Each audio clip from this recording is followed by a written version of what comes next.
So that leads me to two possible outcomes, which is either he's natural or he's not very good when it comes to steroid use. Hussein Farhat's transformation is pretty incredible. When you look at the pictures and the numbers, 139 pounds to 189 pounds, people think it's crazy, but I came to the conclusion that it was only about 28 pounds of muscle that he gained in that 3 years. I'll post my other video here you can check out to explain how I came to those numbers between body fat, water gain, muscle gain, and other factors. But one of the comments I got the most in that video was, but at 189 pounds, at his peak bulk, he was still ripped. And I'm just thinking, you guys don't understand like how body fat works. And I could be inclined to think that as well, except for the fact that he did a bodybuilding show and he and Coach Greg said that his stage weight was 166 pounds. So if he was ripped at 189 pounds, you know, typically ripped is probably below 10%, so we'll call it 8%. That means he would need to lose 3% body fat to be stage ready, which 189.5 you said was his peak bulk, so let's do 189.5 times 0.03. That's 5.685 pounds, right? So we'll do 189.5 minus 5 I'll just round up to 7. Puts us at 183.8, so about 184 pounds, right? And I'll even give him, you know, 3 pounds of water weight for getting dehydrated. And that puts us at 181, which is 15 pounds above what his stage weight is. So if he was already so shredded at his peak bulk, then that means in dieting for his bodybuilding show, he would have lost 15 pounds of muscle to get there. Does that make any sense? Or does it make sense that his body fat was higher than you think it was at his peak bulk? Especially considering he has said stuff like, well, I only post videos and pictures of when I'm lean because that's what people like to see, right? And he also puts filters on his videos to make himself look more ripped, more shredded. You get the right angle, you get the right lighting. I mean, you look at him in his recent videos, he's back in the low 180s and you don't see veins popping out. Stuff like even me right now, you can see more veins than you see from him, but he's not pumped up, he's at a higher body fat percentage and stuff doesn't stand out. Unless you've been super lean, you don't realize how much more your muscles stand out and look bigger when all the fat is gone. Like when you get down to a bodybuilding show and then they take tons of pictures and start using those pictures as things they post for a long time in all of their content because that's what looks the most impressive. So either he was natural and at a higher body fat percentage and lost a lot of body fat to get down to that stage ready look, or he was on steroids like everyone claims and he was ripped and lean at 189 pounds and then he came off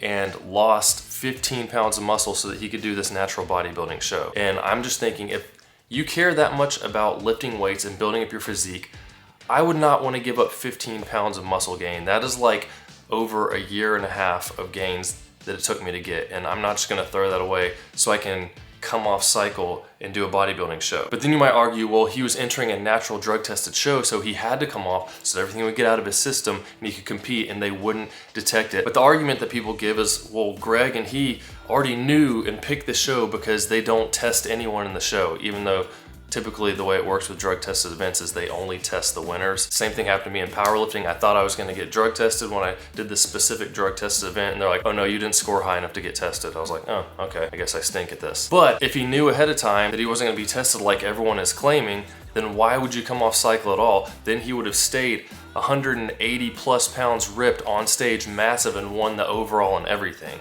because that is pretty huge for his size. So just based on that, I kind of come to the conclusion that either he's natural and it's just an impressive transformation. I mean, if you go look at my other video, I think he gained around 28 pounds over those 3 years of pure muscle, which for me, in my first 3 years, I gained about 26. I went over all the numbers. If you push hard and really dial in on everything, you can see really crazy gains, pushing yourself to failure, having your diet in check, getting the protein you need all the time, having the right amount of calories, not just bulking a ton and cutting constantly, but actually just focus on the things that matter, and you're consistent with it, you can make really good progress. So either he's natural and you just got everything right, or he's really bad at using steroids and it doesn't really make sense because of all the arguments that people make, which would then contradict themselves for why he would come off. But why would you need to come off if you know you're not going to be tested and all this stuff? And I mean, when it comes down to it, like, what's the point of really lying about it? Because look at Sam Sulek and how much people loved him and how much money and fame he got from being on steroids. Why not just say what you're using? And he would probably be a lot bigger and a lot leaner if he was blasting steroids, because he's 5'11", 166 pounds on stage. I'm 5'11". I was 175 on stage and I'm in my mid 30s. And I was training for 3 years before I did my bodybuilding show. So it's like, you know, what can you do? Let me know what you guys think down in the comments. And if you don't know what I'm talking about with the 28 pounds of muscle gain versus the 50 or 60 you're hearing from people, check out that video because it can be very informative on what glycogen, water, fat, supplements, all these things do to your physique and how big of a difference it makes in those weight fluctuations and what you see based on lighting, pumps, and all that stuff. But hit that like button, subscribe if you're new. And I know people are gonna say, he's affiliated with Coach Greg, so he's coming out to stand up with him. I'm not saying that the guy is natural. He very well could have been taking whatever, but it's not impossible in my opinion to do what he did. He just has a really big chest and shoulders, and that's where a lot of his muscle went. My legs blew up in my first year of training compared to my upper body and everything else. Just some people, different muscles respond better, and he got blessed with a good Instagram genetics that everyone sees and wants to look like and thinks because they don't look like that, well, it's not possible.